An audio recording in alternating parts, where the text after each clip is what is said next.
বেটারা এই তোরা আউলিয়া বুঝিস না, পাগল বুঝিস না, একটা পাগল শুয়ে আছে ছবি তুলে দিলে তো ভাইরাল হয়ে গেছে। আরে ভক্তরা না থাকলে, দর্শন না থাকলে আমার কিটা আছেন ভাই? এখন চিনার কারণে একটু বিড়ম্বনা থাকতেই পারে। রবীন্দ্রনাথ বলেছে, সেও পড়েছিল। কে পড়েনি বাবা? আমি পড়েছি, এটা তো তোমাদের এত ভাইরাল করে তোমরাই বা ভাইরাল হলে কেন? আর আমাকেই বা ভাইরাল করলো কেন? আমি যদি তোমাদেরকে প্রশ্ন করি, কি উত্তর দেবে? আমি নামাজ পড়ে ভোরবেলায় গোসল করেছি, নদীতে করে এসে এখানে শুয়ে আছি, ঘুমাইছিলাম। আমার যে কাপড়, আমি এক কাপড়ে এসেছি, কারণ কি আমি এখানে আসি হঠাৎ করে যশোর থেকে ফিরে আসার পরে ছোট ভাইরা সব বলতে যে আমরা দাদা ইয়েতে যাবো, মিসকিন সাহেব যাবো, আপনি যাবেন? কোথায়? ও এখানে। আমি তো গেছিলাম রে। হ্যাঁ ভালো জায়গা তো, যাবো যাবো, এই আমি আসছি।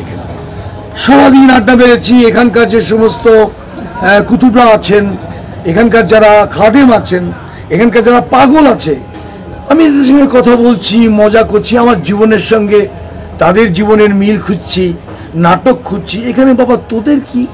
আমি তো বুঝলাম না। বেটারা এই তোরা আউলিয়া বুঝিস না, পাগল বুঝিস না, একটা পাগল শুয়ে আছে ছবি তুলে দিলে তো ভাইরাল হয়ে গেছে। আমি তো সবার জন্য খোঁজ নিতে যাচ্ছি, আমার বন্ধু বান্ধব কাঁচা গিয়ে সমস্যা রয়েছে। এটা তো ওদের মানে কলিজা লেগে যায়। গাড়ি ভাড়া যাচ্ছে, এই আর্টিস্ট থেকে সূচনা ফোন দিয়ে বলছে, দাদা তুমি মনে থাকো, ইসমতারা আমার শান্তি দি, আমি গাড়ি নিয়ে শুনলাম, তুমি মনে করবো না। আমি লাস্টে কারণ দিলাম, কি শুরু করছি? আমার স্বাধীনতা নাই?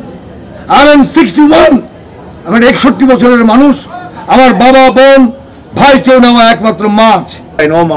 আর আমার ছোট ভাই ইমাম শামীম, তাকে ধন্যবাদ ওয়েব সিরিজে আমাকে এই ধরনের একটা ক্যারেক্টার দেওয়ার জন্য। তোমরা ভালো থাকো। আমি তুমি শুধু বাবা মিসকিন সাহেব দোয়ায় অনেক সুন্দর যাবে, অনেক ভাইরাল হবে, অনেক অর্থ পাবে।